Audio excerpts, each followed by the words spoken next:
Hello दोस्तों, स्वागत है आपका अपने चैनल एग्जाम जोन पे। तो एक बार फिर से मैं हाजिर हूँ 7 मई 2020 के इंपॉर्टेंट इवेंट्स के साथ। आप वीडियो का एक्सप्लेनेशन ध्यान से देखें, क्योंकि हर वीडियो के लास्ट में मैं 2 क्वेश्चन वीडियो के एक्सप्लेनेशन से पुटअप करता हूँ। आज का पहला क्वेश्चन है, which is the first Indian state to distribute mid day meal ration amidst कोविड-19।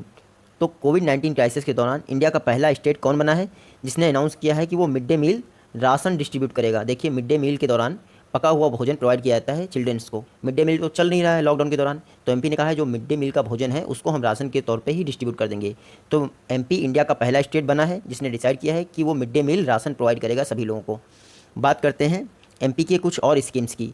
देखिए, एमपी का एक उमरिया ज़िला है, वहाँ पर एमपी पुलिस ने संकल्प स्कीम लॉन्च की है जो बुजुर्ग लोग हैं उनकी हेल्प के लिए। देखिए, कोरोना वायरस मोस्टली बुजुर्ग लोगों को इफेक्ट कर रहा है, तो एमपी के उमरिया डिस्ट्रिक्ट में संकल्प स्कीम लॉन्च की गई है एमपी पुलिस द्वारा बुजुर्ग लोगों को हेल्प करने के लिए।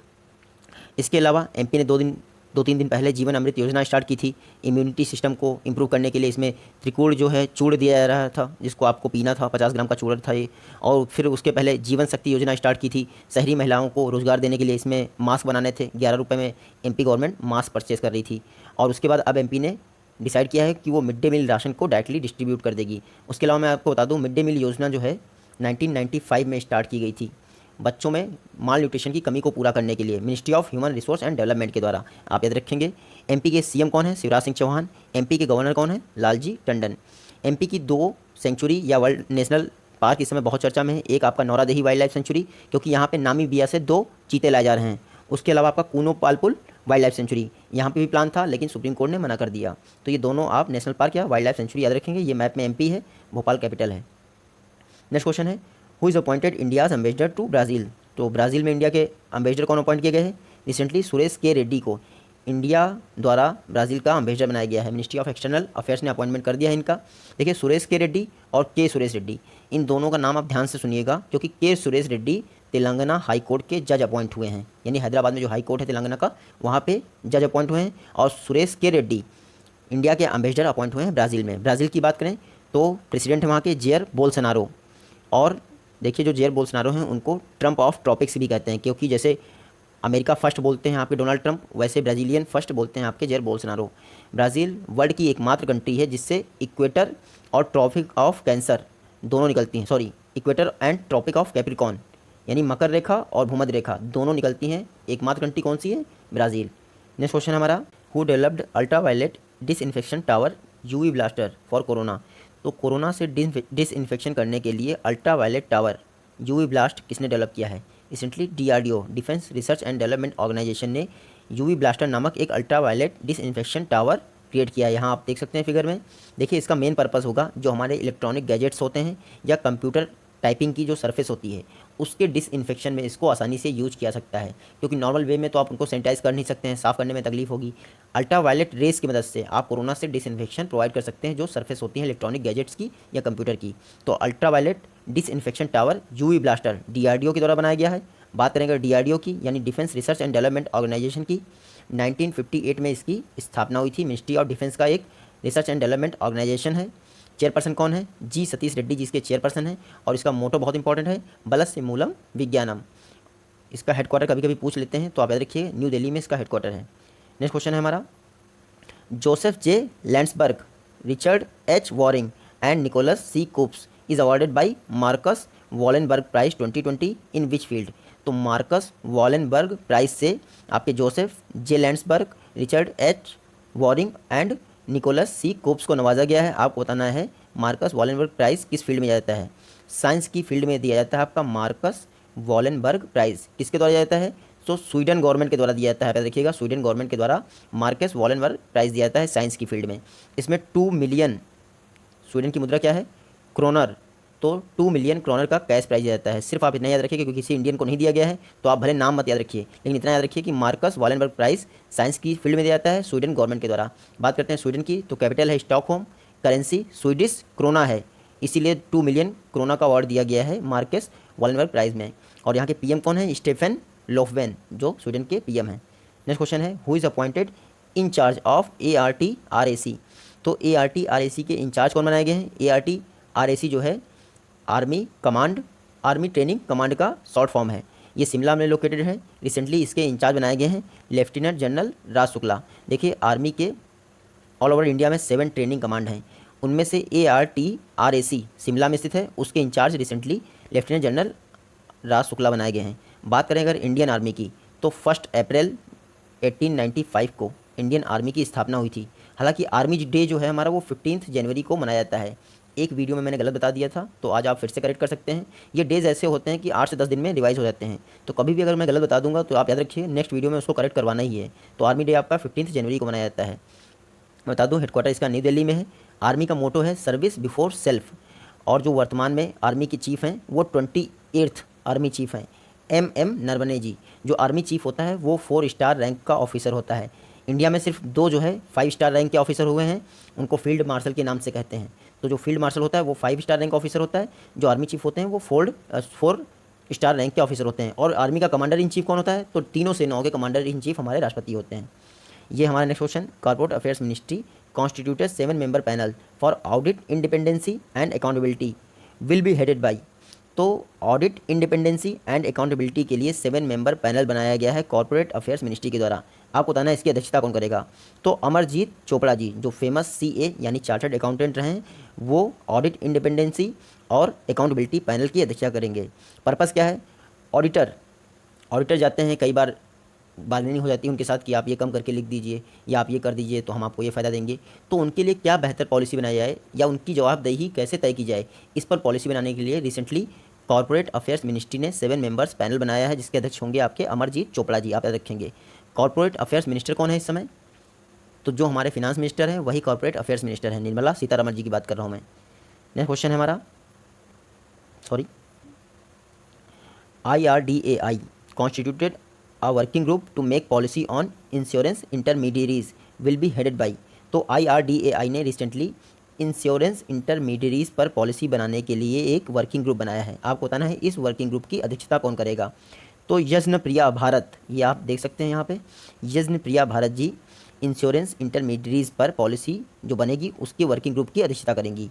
तो आप याद रखिएगा, यज्ञप्रिया भारत जी की अध्यक्षता में IRDAI ने एक वर्किंग ग्रुप बनाया है जो इंश्योरेंस इंटरमीडियरीज के लिए पॉलिसी बनाएगा। इंश्योरेंस इंटरमीडियरीज होते कौन से हैं, जो हमारे पास आते हैं हम लोगों के पास कि ये पॉलिसी ले लो, ये पॉलिसी अच्छी है। ब्रोकर्स होते हैं, एजेंट्स होते हैं, या मार्केटिंग फर्म्स जो होती हैं वो इंश्योरेंस इंटरमीडियरीज करवाते हैं।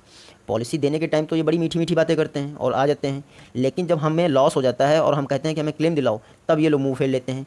तो कस्टमर का सेटिस्फेक्शन बढ़ाने के लिए IRDAI ने ये कदम उठाया है और यज्ञप्रिया भारत जी की अध्यक्षता में इंश्योरेंस इंटरमीडियरीज पर एक स्टैंडर्ड पॉलिसी बनाने के लिए वर्किंग ग्रुप बनाया गया है यज्ञप्रिया भारत जी की अध्यक्षता में। तो आप याद रखिएगा। बात करें IRDAI की, कल मैंने आपको बताया था इसका हेडक्वार्टर कहाँ है, हैदराबाद में है। IRDAI की स्थापना IRDA एक्ट यानी इरड़ा एक्ट 1999 के द्वारा हुई थी और इसी वर्ष इसकी स्थापना भी हुई थी। इसका हेडक्वार्टर स्टार्टिंग में न्यू दिल्ली में था, बट 2001 में इसका हेडक्वार्टर ट्रांसफ़र कर दिया गया और न्यू दिल्ली से हैदराबाद। वर्तमान में चेयरपर्सन कौन है, सुभाष चंद्र खुंटिया जी। और इतनी देर से मैं IRDAI बोल रहा हूँ, फुल फॉर्म मैंने एक बार भी नहीं बोला, तो आप नोट कर सकते हैं, insurance regulatory and development authority of India. पहले इसका नाम सिर्फ insurance regulatory and development authority था, बाद में मोदी गवर्नमेंट आने के बाद इंडिया जो है आखिरी में ऐड कर दिया गया। जो आप देख रहे हैं वो इसी को रिप्रेजेंट करता है। नेक्स्ट क्वेश्चन है, which state government launched 3 scheme to provide employment to their youth. तो अपने युवाओं को रोज़गार देने के लिए किस स्टेट गवर्नमेंट ने 3 स्कीम लॉन्च की हैं। रिसेंटली झारखंड सरकार ने, देखिए लॉकडाउन की वजह से सारे युवा अपने अपने स्टेट लौट आए हैं, तो उनको रोज़गार भी तो देना है। तो झारखंड सरकार ने अपने युवाओं को रोज़गार देने के लिए 3 स्कीम लॉन्च की हैं। तीनों स्कीम का नाम आप यहाँ देख सकते हैं, बिरसा हरित ग्राम योजना, दूसरी है इनकी नीलांबर पीतांबर जल समृद्धि योजना, और तीसरी है फिर शहीद पोतो हो खेल विकास स्कीम। ये 3 स्कीम लॉन्च की गई हैं झारखंड सरकार द्वारा। इसमें मनरेगा के तहत युवाओं को रोज़गार दिया जाएगा। तो मुझे नहीं लगता कोई भी युवा जो है मनरेगा के तहत जॉब करेगा, हालांकि झारखंड सरकार का ये कदम सही है, युवाओं को रोज़गार तो देना ही है। बात करते हैं झारखंड सरकार की। जो CM हैं हेमंत सोरेन जी हैं। गवर्नर कौन है झारखंड के, द्रौपदी मुर्मू जी हैं। रांची यहाँ की कैपिटल है। मैं बता दूँ, कुछ दिनों पहले बेतला नेशनल पार्क और पलामऊ टाइगर रिजर्व ये बहुत चर्चा में थे। झारखंड में स्थित हैं ये, क्यों चर्चा में थे, क्योंकि झारखंड सरकार नॉर्थ कोयल रिजर्वायर प्रोजेक्ट पे कार्य कर रही है जो नॉर्थ कोयल रिवर पर स्थित है। तो नॉर्थ कोयल डैम बना रही है झारखंड सरकार, जिसके कारण बेतला नेशनल पार्क और पलामऊ टाइगर रिजर्व डूब जा रहे हैं। नॉर्थ कोयल जो रिवर है वो सोन रिवर की ट्रिब्यूटरी है, और सोन रिवर किसकी ट्रिब्यूटरी है? गंगा की ट्रिब्यूटरी है। आप इतना याद रखेंगे। और झारखंड के विषय में आप ये जरूर याद रखिएगा कि इंडिया का सबसे ज़्यादा कोयला झारखंड में प्रोड्यूस होता है। इंडिया के टोटल कोल रिजर्व के 38% सिर्फ झारखंड से बिलोंग करते हैं। नेक्स्ट क्वेश्चन है हमारा, recently bamboo conclave was organised virtually, it was headed by. तो रिसेंटली बैम्बू कॉन्क्लेव ऑर्गेनाइज की गई वर्चुअल तरीके से वीडियो कॉन्फ्रेंसिंग के द्वारा। इसकी अध्यक्षता किसने की? तो यहाँ देख सकते हैं आप, जितेंद्र सिंह, जो मिनिस्टर हैं कहाँ के? Ministry of development of north eastern region, यानी MODNER, मिनिस्ट्री ऑफ डोनर इसको कहते हैं शॉर्ट फॉर्म में।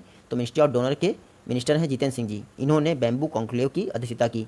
हमारे कृषि मंत्री नरेंद्र सिंह तोमर जी ने भी इसमें पार्टिसिपेट किया, और बैम्बू रिलेटेड जितने भी स्टेक होल्डर थे उन्होंने भी पार्ट लिया। पर्पस था कोविड-19 के बाद बम्बू कल्टीवेशन को कैसे बेहतर किया जाए। इसके अध्यक्ष कौन बने इसमें? तो जितेंद्र सिंह जी बने। नेक्स्ट क्वेश्चन है, किस राज्य सरकार ने अपने सिटीजन्स को हेल्थ रेमेडीज़ प्रोवाइड करने के लिए आयुष कवच कोविड-19 ऐप लॉन्च किया है? तो रिसेंटली यूपी गवर्नमेंट ने अपने सिटीजन्स को हेल्थ रेमेडीज़ प्रोवाइड करने के लिए आयुष कवच कोविड-19 ऐप लॉन्च किया है। ये ऐप क्या करेगा? देखिए, ये ऐप इम्यूनिटी बढ़ाने के नेचुरल तरीके बताएगा लोगों को, यानी घर में जो भी चीज़ें अवेलेबल हैं उनसे आप कैसे अपनी इम्यूनिटी बढ़ा सकते हैं। उसके लिए आयुष कवच कोविड-19 ऐप को यूपी गवर्नमेंट ने लॉन्च किया है। सीएम कौन है? योगी आदित्यनाथ जी। और गवर्नर कौन है? आनंदीबेन पटेल। आयुष कवच कोविड-19 ऐप को डेवलप किसने किया है? तो आयुष मिनिस्ट्री ने डेवलप किया है इस ऐप को। मिनिस्टर कौन है आयुष मिनिस्टर? प्रहलाद सिंह पटेल। तो आप ये सारे फैक्ट याद रखेंगे। मैं बता दूं, Dudhwa national park UP government का एकमात्र, यूपी गवर्नमेंट का नहीं, यूपी स्टेट का एकमात्र नेशनल पार्क है। नेक्स्ट क्वेश्चन है, who is appointed Flipkart CFO for commerce division? तो कॉमर्स डिवीजन के लिए फ्लिपकार्ट के चीफ फाइनेंशियल ऑफिसर कौन नियुक्त हुए हैं? श्री राम वेंकट रामन जी कॉमर्स डिवीजन के लिए फ्लिपकार्ट के चीफ फाइनेंशियल ऑफिसर नियुक्त हुए हैं। आप याद रखिएगा, इन्होंने एमिली मैकनील की जगह ली है। क्यों एमिली मैकनील की जगह ली है? देखिए, वॉलमार्ट ने फ्लिपकार्ट को खरीद लिया था 2018 में, 77% शेयर खरीद लिए थे फ्लिपकार्ट के। उसके बाद से Emily McNeil chief financial officer का काम कर रही थी कॉमर्स डिवीजन के लिए। अब उन्होंने रिज़ाइन कर दिया है, तो श्री वेंकट रामन ने इसकी जगह ले ली है। आप याद रखेंगे। बात करें अगर फ्लिपकार्ट की, तो 2007 में इसकी स्थापना की थी सचिन बंसल और बिन्नी बंसल नामक दो लोगों ने। हेडक्वार्टर है इसका बेंगलुरु में, और वर्तमान में CEO चीफ एग्जीक्यूटिव ऑफिसर हैं फ्लिपकार्ट के कल्याण कृष्णमूर्ति। तो आप ये सारे फैक्ट याद रखेंगे। नेक्स्ट क्वेश्चन है, विच स्टेट और UT launch CHD Covid app to provide authentic information about Covid? तो कोविड-19 के विषय में ऑथेंटिक इन्फॉर्मेशन प्रोवाइड करने के लिए CHD कोविड ऐप किस स्टेट या UT ने लॉन्च किया है? Recently Chandigarh UT union territory ने CHD कोविड ऐप लॉन्च किया है, जिससे वो अपने नागरिकों को कोविड-19 से रिलेटेड सारी ऑथेंटिक इन्फॉर्मेशन प्रोवाइड कर सकें। देखिए, चंडीगढ़ एक UT है, और UT में या तो LG होता है लेफ्टिनेंट गवर्नर, या तो एडमिनिस्ट्रेटर होता है। तो जो चंडीगढ़ UT है वहाँ पे एडमिनिस्ट्रेटर है। कौन है एडमिनिस्ट्रेटर? VP सिंह राठौर। आप याद रखिएगा, चंडीगढ़ की दो चीज़ें बहुत फेमस हैं, एक तो सुखना झील बहुत फेमस है, और दूसरा जाकिर हुसैन रॉक गार्डन। जो ये आपका CHD कोविड ऐप है, ये लोगों को कोविड-19 के विषय में ऑथेंटिक इन्फॉर्मेशन देगा। नेक्स्ट क्वेश्चन है, how many PSUs are given Navratna status by ministry of heavy industries? तो भारी उद्योग मंत्रालय के द्वारा कितनी पब्लिक सेक्टर अंडरटेकिंग्स को नवरत्ना की स्टेटस दी गई है? तो टोटल 14 नवरत्ना स्टेटस प्राप्त कंपनियां हैं इंडिया में। पहले ये 16 थी, बाद में अक्टूबर 2019 में आपकी ये दो कंपनियां यानी power grid corporation of India और हिंदुस्तान पेट्रोलियम को महारत्न बना दिया गया, तो ये 16 से घट के 14 रह गई। आप याद रखिएगा, ये आप यहाँ देख सकते हैं 10 महारत्न हैं और ये 14 नवरत्न हैं। मैंने महारत्न के विषय में आपको 2 दिन पहले बता दिया था, कल मैं इसकी मॉड्यूल में भी इनको कवर करूंगा बेहतर ढंग से। आज मैं आपको नवरत्न और मिनीरत्न के विषय में बता देता हूं। इंडिया में कितनी नवरत्न हैं? 14 नवरत्न है, मैंने आपको बता दिया। जो नवरत्न स्कीम है, इसकी शुरुआत भारी उद्योग मिनिस्ट्री ने 1997 में की थी। उस समय 9 कंपनीज़ को नवरत्न का दर्जा प्राप्त हुआ था। नवरत्न का दर्जा प्राप्त करने के लिए क्राइटेरिया क्या है? पहली बात तो ये मिनी रत्न हो, पहला क्राइटेरिया हो गया। दूसरा, इनके बोर्ड मेंबर्स में 4 इंडिपेंडेंट डायरेक्टर होने चाहिए। तीसरा क्राइटेरिया क्या है कि टोटल 10 पैरामीटर्स होते हैं, उनमें से 6 पैरामीटर्स में ये 100 में से 60 का स्कोर करने चाहिए। तो ये 3 पैरामीटर्स इनको कंप्लीट ही करने होंगे, इसमें और या फिर या का कोई चांसेस नहीं है। इन तीनों पैरामीटर्स को अगर कोई कंपनी कंप्लीट कर रही है तो उसको नवरत्न का टैग मिल जाएगा। मिनी रत्न होनी चाहिए, बोर्ड मेंबर्स में से 4 इंडिपेंडेंट डायरेक्टर होने चाहिए और 6 पैरामीटर में से 100 में से 60 का स्कोर होना चाहिए, तभी उनको नवरत्न का स्टेटस मिलेगा। नवरत्न का स्टेटस होने का फ़ायदा क्या है कि वो मैक्सिमम 1000 करोड़ तक का इन्वेस्टमेंट किसी प्रोजेक्ट में कर सकती हैं। मैंने महारत्न में गलती से बोल दिया था कि मैक्सिमम 1000 करोड़, वहाँ पे ये है कि 1000 करोड़ से लेके 5000 करोड़ तक का इन्वेस्टमेंट महारत्न कंपनीज़ कर सकती हैं, जबकि नवरत्न कंपनीज़ अप टू 1000 करोड़ कर सकती हैं। सिर्फ आप इतना करेक्ट कर लीजिएगा। बात करते हैं मिनी रत्न की। इस समय मिनी रत्न इंडिया में टोटल 73 हैं। मिनी रत्न को 2 कैटेगरीज में डिवाइड किया गया है। एक कैटेगरी फर्स्ट हो गई, एक कैटेगरी सेकंड हो गई। बात करते हैं पहले मिनी रत्न कैटेगरीज 1 की। इसमें क्या होता है, देखिए 3 वर्ष से लगातार प्रॉफिट कर रही हो और किसी एक वर्ष उनका नेट प्रॉफिट 30 करोड़ या फिर उससे ऊपर रहा हो, ये होती है कैटेगरी फर्स्ट। तो आप याद रखिएगा, अगर वो ये एलिजिबिलिटी रखती हैं मिनी रत्न की कैटेगरी में, कैटेगरी 1 की, तो वो 500 करोड़ का निवेश कर सकती हैं किसी प्रोजेक्ट में। तो कैटेगरी 1 मिनी रत्न के लिए क्या एलिजिबिलिटी है, 3 वर्ष से लगातार प्रॉफिट कर रही हो और किसी भी एक वर्ष उनका नेट प्रॉफिट 30 करोड़ या उससे ऊपर रहा हो, तो इनको 500 करोड़ तक का इन्वेस्टमेंट करने का फ्रीडम है। दूसरी जो कैटेगरी 2 है, उसमें क्या है कि 3 वर्ष से लगातार प्रॉफिट कर रही हो और उनकी नेटवर्थ पॉजिटिव हो। नेटवर्थ क्या होती है, एसेट माइनस लाइबिलिटी। अगर वो पॉजिटिव आती है तो उनको मिनी रत्न कैटेगरी 2 में शामिल कर दिया जाएगा और इनको 300 करोड़ तक का इन्वेस्टमेंट करने की छूट है। तो मैंने आपको मिनी रत्न, नवरत्न, महारत्न तीनों की एलिजिबिलिटी और उनकी निवेश करने की क्षमता बता दी है, आप याद रखिएगा। नेक्स्ट क्वेश्चन है, सुरक्षित दादा दादी या नानी नानी कैंपेन किसने लॉन्च किया है, तो नीति आयोग ने, national institute for transforming India, इसने लॉन्च किया है सुरक्षित दादा दादी और नाना नानी कैंपेन। 25 एस्पिरेशनल डिस्ट्रिक्ट्स में 2.9 मिलियन सीनियर सिटीजन्स को सुरक्षित करने के लिए ये कैंपेन लॉन्च किया गया है नीति आयोग के द्वारा और इसमें पिरामल फाउंडेशन इनकी मदद कर रहा है। तो आप याद रखिएगा, कोरोना वायरस जो है उससे सबसे वल्नरेबल ग्रुप कौन है हमारी कंट्री का, जो सीनियर सिटीजन है। तो 2.9 मिलियन सीनियर सिटीजन को सुरक्षित बनाने के लिए 25 एस्पिरेशनल डिस्ट्रिक्ट्स में सुरक्षित दादा दादी या नाना नानी कैंपेन नीति आयोग के द्वारा लॉन्च किया गया है। इसका थीम क्या है, अपनों का ध्यान। आप यहाँ देख सकते हैं, इसका थीम है अपनों का ध्यान। बात करें अगर नीति आयोग की, तो 1 जनवरी 2015 में नीति आयोग की स्थापना हुई थी। इसके चेयरपर्सन हमेशा प्राइम मिनिस्टर रहते हैं। वाइस चेयरपर्सन कौन है इसका, राजीव कुमार है। और CEO चीफ एग्जीक्यूटिव ऑफिसर है नीति आयोग के, अमिताभ कांत जी। तो सुरक्षित दादा दादी नाना नानी कैंपेन नीति आयोग के द्वारा। नेक्स्ट क्वेश्चन है, who is appointed chairman of public account committee by Lok Sabha speaker. तो लोकसभा स्पीकर कौन है, ओम बिरला। ओम बिरला के द्वारा पब्लिक अकाउंट कमेटी का अध्यक्ष या चेयरपर्सन किसे बनाया गया है, रिसेंटली अधीर रंजन चौधरी को पब्लिक अकाउंट कमेटी यानी लोक लेखा समिति का अध्यक्ष बनाया गया है। देखिए, पार्लियामेंट की सबसे पुरानी कमेटी है हमारी पब्लिक अकाउंट कमेटी। इसमें टोटल 22 मेंबर्स होते हैं, 15 आपके लोकसभा से होते हैं और 7 होते हैं राज्यसभा से। इसका जो चेयरमैन होता है वो हमेशा लोकसभा का ही सांसद होता है, इसीलिए अधीर रंजन चौधरी को पब्लिक अकाउंट कमेटी का अध्यक्ष बनाया गया है। किसके द्वारा, लोकसभा स्पीकर के द्वारा। देखिए, ये हमारे जो देश का फाइनेंस है उस पर नज़र रखती है और उसकी जवाबदेही तय करती है public account committee. Adhir Ranjan Chaudhary को इसका अध्यक्ष बनाया गया है। नेक्स्ट क्वेश्चन है, मुस्तफ़ा अल कादिमी रिसेंटली इलेक्ट हुए हैं किस कंट्री के PM, तो इराक के PM इलेक्ट हुए हैं मुस्तफ़ा अल कादिमी जी। आप याद रखेंगे, ये इराक इंटेलिजेंस एजेंसी के चीफ रह चुके हैं और पहले से जर्नलिस्ट भी थे। इन्होंने आदिल अब्दुल मेहदी जी की जगह ली है। बात करें अगर इराक की, तो इराक की कैपिटल क्या है, बगदाद। दिनार वहाँ की मुद्रा है। प्रेसिडेंट बरहम अल सालेह, उन्होंने ही इनको PM के तौर पे अपॉइंट किया है। तो आप PM का भी नाम याद रखेंगे। रिसेंटली ये अपॉइंट हो गए हैं मुस्तफ़ा अल कादिमी जी। बरहम अल सालेह जी ने इनको अपॉइंट किया है। नेक्स्ट क्वेश्चन है हमारा, who is appointed director general of labour bureau.